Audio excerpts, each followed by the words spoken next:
Hello friend, my adorable x YP में आपका स्वागत है। अब तक आपने पढ़ा आदित्य नील इन्वेस्टिगेशन शुरू करो और उस क्लब के सीसीटीवी फुटेज चेक करो। तभी मिस्टर खन्ना के फ़ोन में एक नोटिफिकेशन आता है। शौर्य, शायद उन्होंने उस इंसान की फ़ोटो भेजी होगी जिसके बारे में वह बता रहे थे। अब आगे नील फ़ोन लेकर चेक करने लगता है, लेकिन तभी फोटो देखकर तो वह हैरान हो जाता है और उसके हाथ से फ़ोन छूट जाता है। उसे इतना हैरान देखकर शौर्य फ़ोन उठा लेता है और फोटो देखकर वह भी हैरान हो जाता है। आदित्य, तुम लोग इतना हैरान क्यों हो रहे हो? शौर्य उसे फ़ोन देते हुए, ले भाई तू भी देख ले। आदित्य उसके हाथ से फ़ोन लेकर देखता है तो वह फोटो निकिता की थी, जिसे देखकर वह भी हैरान हो जाता है। तभी नील बोलता है, लेकिन निकिता मैम का इन सब से क्या लेना देना, और भला वह लोग निकिता जी को क्यों ढूंढ रहे हैं? शौर्य और उन लोगों ने ऐसा क्यों कहा कि उन्हें उनका मकसद पूरा करने के लिए निकिता की ज़रूरत है? कहीं निकिता भी इन सब में इन्वॉल्व तो नहीं है? और हो भी सकता है क्योंकि आदित्य ने उन्हें धोखा जो दिया है, हो सकता है वह अपना बदला लेना चाहती हो। उसकी बात सुनकर आदित्य उसे बुरी तरह से घूरने लगता है। तो शौर्य बोलता है, मुझे ऐसे मत देखो, मैं सच ही बोल रहा हूँ। नील बोलता है, ऐसा नहीं हो सकता, क्योंकि अगर ऐसा होता तो वह लोग उन्हें ऐसे ढूंढते नहीं। बात तो कुछ और ही है। मुझे लगता है कि हमें डायरेक्टली निकिता मैम से बात कर लेनी चाहिए।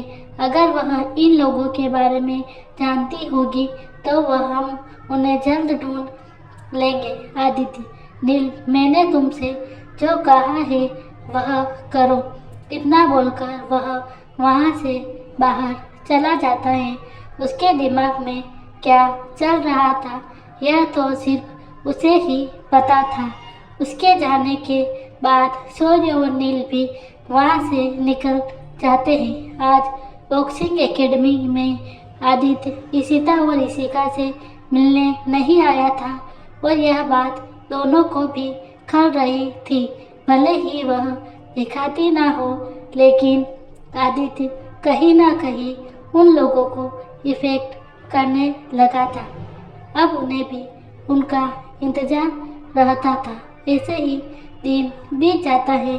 अगला दिन आज सुबह से ही इशिका बहुत एक्साइटेड थी और वह सुबह से वीडियो कॉल पर बात कर रही थी। सुबह, आज मैं बहुत खुश हूँ क्योंकि बहुत दिनों के बाद मैं कहीं पिकनिक पर जा रही हूँ। सुबह, हाँ मैं भी।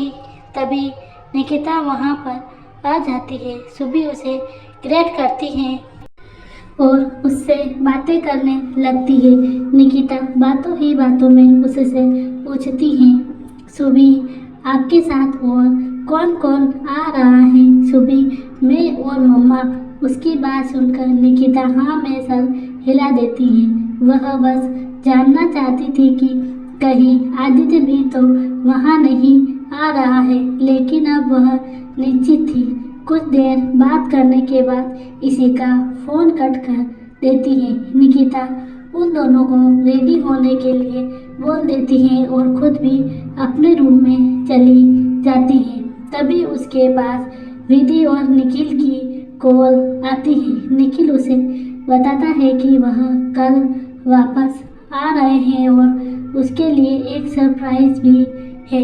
थोड़ी देर उनसे बात करने के बाद निकिता फ़ोन काट देती है और वह तैयार होने लगती है। कुछ देर के बाद राधिका की कार निकिता के कार के सामने आके रुकती है। निकिता व बच्चे बाहर जाकर उसकी कार में बैठ जाते हैं क्योंकि वह लोग साथ ही जाने वाले थे। राधिका इशिता और इशिका को हग करके, हाय माय ब्यूटीफुल प्रिंसेस, आप लोग आज बहुत खूबसूरत लग रही हो। वह दोनों उन्हें प्यार से थैंक यू बोलती हैं।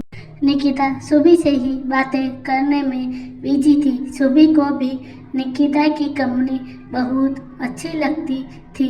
कुछ ही देर में उनकी कार एक लेक के पास आकर रुकती है। वहाँ का आसपास का माहौल काफ़ी ज़्यादा अच्छा था। यह मुंबई का बेस्ट टूरिस्ट पैलेस था। यहाँ पर कई सारी राइड्स भी थी। मौसम बहुत अच्छा था, जिस वजह से लेक के आसपास का माहौल काफ़ी सुहावना हो गया था। वहाँ चारों ओर काफ़ी सिक्योरिटी भी थी, क्योंकि आदित्य उन लोगों की सेफ्टी का बहुत ध्यान रखता था। लेकिन सभी बॉडीगार्ड्स नॉर्मल ड्रेस में ही थे। इसी का चारों तरफ देखकर बोलती हैं, वाह, यहाँ पर कितने सारे लोग हैं। वह बहुत सारी राइड्स भी हैं। सुबह चलो हम खेलते हैं। इशिका भी खुश होकर निकिता की तरफ देखती है तो निकिता उसे परमिशन दे देती है। इशिका, यीशु दीदी आप भी चलो ना। इशिता, मेरा मन नहीं है, तुम लोग जाओ। सुबह अगर आप नहीं जाओगे तो मैं भी नहीं जाऊंगी। इशिका मुंह खोलती हुई, मैं भी नहीं। उनकी नौटंकी देखकर इशिता अपनी आंखें छोटी करके उन्हें घूरने लगती है और फिर हार मानते हुए उनके साथ चली जाती हैं। जो देखकर निकिता और राधिका हंसने लगती हैं। राधिका, तुम्हारी छोटी बेटी जितनी मासूम और शरारती है, बड़ी बेटी उतनी ही एरोगेंट है। निकिता, वह एरोगेंट नहीं है, बस वह सबसे ज़्यादा घुलना मिलना पसंद नहीं करती है। राधिका, वह बिल्कुल आदित्य के जैसी है, वह भी ऐसा ही था। उसकी बात सुनकर निकिता कुछ नहीं बोलती। वह दोनों ऐसे ही बातें करने लगती हैं। तभी निकिता राधिका से पूछती है, बाकी फैमिली मेंबर्स कैसे हैं? राधिका, अब तो पहले से भी ज़्यादा घटिया हो गए हैं। उन्हें बस पैसे व पावर से ही मतलब रह गया है। निकिता, और जीजा जी कैसे हैं? राधिका, तुम तो जानती हो ना कि वह बहुत ही कम घर आ पाते हैं, इसलिए सुबह भी अक्सर उनसे गुस्सा ही रहती है। लेकिन जब उन्हें इशिता और इशिका के बारे में पता चला तो वह बहुत खुश हो गए। वह दोनों ऐसे ही बातें करने लगती हैं। वहीं इशिका और इशिता और सुबह साथ में खेल रही थी।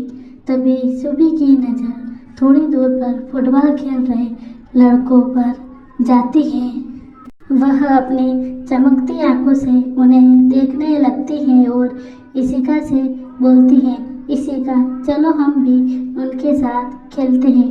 इशिका भी मान जाती है और इशिका को वह दोनों जबरदस्ती अपने साथ ले जाते हैं। इशिता, सुबह और इशिका उन लड़कों के पास जाती है। सुबह बहुत क्यूटली उनमें से एक लड़के से पूछती है, भैया क्या हम भी आपके साथ फुटबॉल खेलें? वह लड़का उन तीनों को ऊपर से नीचे तक देखता है और हंसते हुए बोलता है, तुम लोग जाकर अपनी डॉल्स के साथ खेलो, अभी तुम्हारी फुटबॉल खेलने की उम्र नहीं हुई है। उसकी बात सुनकर इशिका और सुबह थोड़ी उदास हो जाती है। वहीं इशिता अपनी आंखें छोटी करके उन्हें घूरने लगती है और बोलती है, क्या तुम्हें डाउट है कि हम यह खेल नहीं खेल सकते? लड़का, क्योंकि इस गेम में प्लेयर्स का स्ट्रोंग होना ज़रूरी होता है, लेकिन तुम लोगों को तो देखकर ही लग रहा है कि हवा के तेज धोखे से ही उड़ जाओगी। उसकी बात सुनकर बाकी सारे लड़के भी हंसने लगते हैं। वहीं सुबह की आंखें नम हो जाती हैं। इशिता उन लोगों को गुस्से से घूर रही थी। तभी एक लड़का बॉल उसकी तरफ फेंक देता है, लेकिन इशिता बहुत इजीली बॉल रोक लेती है और फुटबॉल पर बहुत जोरों से किक मारती है, जिससे वह दूर जाकर गिरती है, जिसे देखकर उन लड़कों के भी मुंह खुले के खुले रह जाते हैं। इशिका और सुबी खुश होकर तालियां बजाने लगती हैं। इशिता उन लड़कों को बोलती है, डोंट जज a book by its cover. हम छोटे हैं लेकिन हम कमजोर नहीं हैं। उसकी बात सुनकर उन लड़कों का मुंह बन जाता है। तभी पीछे से कोई बोलता है, नाइस शॉट प्रिंसेस। वह तीनों पीछे मुड़कर देखती है तो वहाँ पर आदित्य नील के साथ खड़ा हुआ था। आदित्य को देखते ही सुबी एक्साइटेड होकर उसके पास भाग जाती है। आदित्य भी मुस्कुराते हुए उसके माथे पर किस करता है। सुबी, मामू आप यहाँ कैसे? आदित्य, यहाँ पास में ही मेरी मीटिंग थी। वह बाद में मुझे पता चला कि आप लोग यहाँ आए हो, इसलिए मैं भी आ गया। सुबह मैं मामा को बताकर आती हूँ। इतना बोलकर वह राधिका और निकिता की तरफ भाग जाती है। उसके जाते ही इशिता और इशिका उस अपनी अपनी कमर पर हाथ रखकर उसे घूरने लगती है। इशिका, आप यहाँ पर क्या कर रहे हो? हमने आपसे कहा था ना कि हमें फॉलो मत करना। आदित्य, क्या यह जगह आपके डैड की है जो मैं यहाँ पर नहीं आ सकता? यह तो एक टूरिस्ट पैलेस है और यहाँ पर कोई भी आ सकता है। इसकी बात सुनकर वह दोनों अपना मुंह बना लेती हैं। वह निकिता के पास चली जाती हैं। वहीं निकिता का भी मूड आदित्य को देखकर खराब ही था। निकिता उसे बुरी तरह घूर रही थी, जिस पर आदित्य उसे चिढ़ाते हुए बोलता है, क्या मैं इतना हैंडसम लग रहा हूँ कि तुम्हारी नज़रें भी मुझसे नहीं हट रही हैं? निकिता हंसते हुए, हैंडसम और वह भी तुम? आदित्य, कुत्ते पालो या फिर बिल्ली, लेकिन गलतफहमी पालने की कोई ज़रूरत नहीं है। उसकी बात सुनकर सब जोर जोर से हंसने लगते हैं। आदित्य पूरी तरह से निकिता को घूरने लगता है। आदित्य मन में, यहाँ लड़कियाँ मरती हैं मुझ पर और एक यह है लड़की है जो मुझे बिल्कुल भी भाव नहीं देती।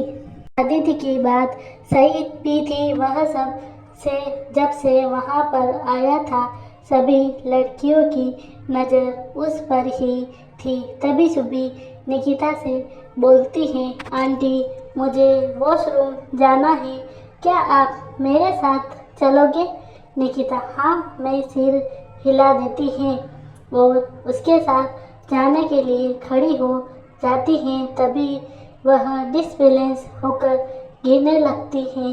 गलती से वह आदित्य की साइड पकड़कर खींच लेती है, जिससे आदित्य भी उसके ऊपर ही गिर जाता है और उनके होठ आपस में टच हो जाते हैं, जिसे महसूस कर दोनों ही की आंखें हैरानी से बड़ी हो जाती हैं। राधिका जल्दी से इशिता और सुबी की आंखों पर हाथ रख देती हैं। वहीं नील भी जल्दी से इशिका की आंखों को ढक देता है। वहीं आदित्य जैसे निकिता के चेहरे में ही खो ही गया था। वह सब कुछ भूलकर निकिता को किस करने लगता है। निकिता जल्दी से उसे धक्का देती है। वह बोलती है, तुम्हारी हिम्मत कैसे हुई मुझे किस करने की? आदित्य मुस्कुराते हुए, मैंने कहा तुम्हें किस करी है? वो तो तुम ही थी जिसने मुझे खींचा था। उसकी बेशर्मी भरी बातें बच्चों के सामने सुनकर निकिता का चेहरा शर्म और गुस्से से लाल हो जाता है। वह सुबी से बोलती है, चलो सुबी, तुम्हें वॉशरूम जाना था ना। वह सुबी का हाथ पकड़कर वहाँ से जाने लगती है। वह जाने से पहले अपने हिल्स को काफ़ी जोरों से आदित्य के पैरों में चुभो देती है। आदित्य, आह, यह क्या हरकत है। लेकिन निकिता उसे इग्नोर करके वहाँ से चली जाती है। बाकी सब मुंह दबाकर हंसने लगते हैं। आदित्य, बहुत हंसी आ रही है तुम सबको, तुम्हें बाद में बताता हूँ। ऐसे ही पूरा दिन बीत जाता है। सब लोग वहाँ बहुत एंजॉय करते हैं। शाम के वक्त सब वापस जा रहे थे। निकिता अपनी कार में बैठने वाली होती है। आदित्य उसके पास आता है। निकिता, मुझे तुमसे एक इम्पोर्टेंट बात करनी है। निकिता, फर्स्ट एड होकर देखिए मिस्टर मेहरा, मैंने आपसे कितनी बार कहा है कि मुझे आपसे कोई बात नहीं करनी है। आदित्य, निकिता, यह हमारे रिलेशन की नहीं बल्कि उससे भी ज़्यादा इम्पोर्टेंट है, इसलिए आज शाम को 8 बजे मुझे स्टार नाइट कैफ़े में मिलना। इतना बोलकर वह अपनी कार की तरफ चला जाता है। निकिता मन में सोचती है, ऐसी भी क्या ज़रूरी बात करनी है जो यह यहाँ पर नहीं कर सकते। तभी इशिता उसे आवाज़ देती है तो वह कार में बैठ जाती है और कार स्टार्ट कर देती है। शाम का वक्त नील आज आशीष से मिलने वाला था, इसलिए वह बहुत एक्साइटेड था। नील अपने रूम में लगे मिरर में के सामने बार बार कपड़े चेंज कर रहा था। लास्ट में उसे एक ब्लैक कलर की शर्ट और एक ब्लैक पैंट पसंद आती है। आशी का फेवरेट कलर भी ब्लैक था, इसलिए वह जल्दी से कपड़े चेंज करता है और आशी के लिए लाया हुआ गिफ्ट लेकर तुरंत घर से निकल जाता है। आशी भी बहुत एक्साइटेड थी। उसके पेट में भी तितलियाँ उड़ रही थी। ड्रीमलैंड रेस्टोरेंट, पूरा रेस्टोरेंट कलरफुल लाइट्स और फ्लावर से डेकोरेट था। यह रेस्टोरेंट छोटा सा था मगर बहुत खूबसूरत था और नील ने पूरा रेस्टोरेंट बुक कर लिया था और वह आशी का इंतजार कर रहा था। उसके चेहरे पर घबराहट साफ नजर आ रही थी। तभी उसकी नज़र सामने एंट्रेंस से आ रही आशी पर चली जाती है। उसका हाथ अपने आप उसके सीने पर चला जाता है और वह मन में सोचता है, यह लड़की कितनी खूबसूरत है और रेड कलर इस पर कितना सूट करता है। आशी ने रेड कलर की साड़ी पहनी हुई थी जिसमें वह बहुत खूबसूरत लग रही थी। आशी की नज़र अभी तक नील पर नहीं पड़ी थी। वह इधर उधर देखते हुए आगे आ रही थी। तभी अचानक उसके ऊपर वाइट रोजेस की बारिश होने लगती है, जिसे देखकर आशी बहुत खुश हो जाती है और अपनी जगह पर ही घूमने लगती है, जिसे देखकर नील के चेहरे पर भी प्यारी सी मुस्कान आ जाती है और उसके कदम खुद ब खुद आशी की तरफ बढ़ने लगते हैं। जब आशी उसे देखती है तो वह अपनी जगह पर ही रुक जाती है। नील अपना हाथ आगे करके उसकी कमर थाम लेता है और उसे अपनी तरफ खींच लेता है, जिससे आशी की धड़कनें बढ़ जाती हैं और वह शर्माने लगती हैं, जिसे देखकर नील की भी हार्ट बीट तेज हो जाती है। नील उसके कान में, you are looking so beautiful and hot. Ashi शर्मा कर अपना चेहरा झुका लेती है और बोलती है, आपने मुझे क्यों बुलाया है सर? नील, बता दो। आशी मुस्कुराते हुए हाँ में सिर हिलाती है। आज के लिए इतना ही। आगे की स्टोरी जानने के लिए पढ़ते रहिए मेरी कहानी। धन्यवाद।